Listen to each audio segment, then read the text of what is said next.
Hindi bababa sa 30 ang patay sa mga pagbaha naman at landslide sa Brazil. Ibalita mo yan, Jackie Resio.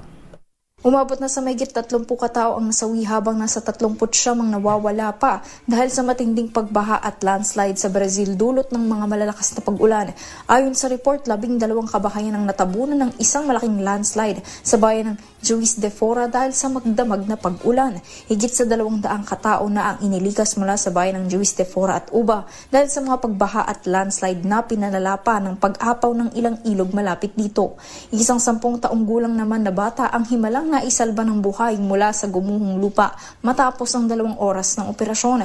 Tulong-tulong na ngayon ang emergency responders, volunteers, firefighters at mga residente sa rescue and retrieval operation para sa mga nawawala pa.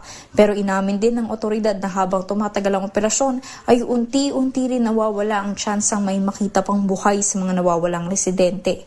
Nagdeklara na ng state of emergency ang alkalde ng Juiz de Fora upang matiyak ang gagarang pagbibigay ng tulong sa mga residenteng nasalanta ng naturang kalamidad. Gayon din ang restoration ng basic services gaya ng supply ng tubig at kuryente sa naturang lugar.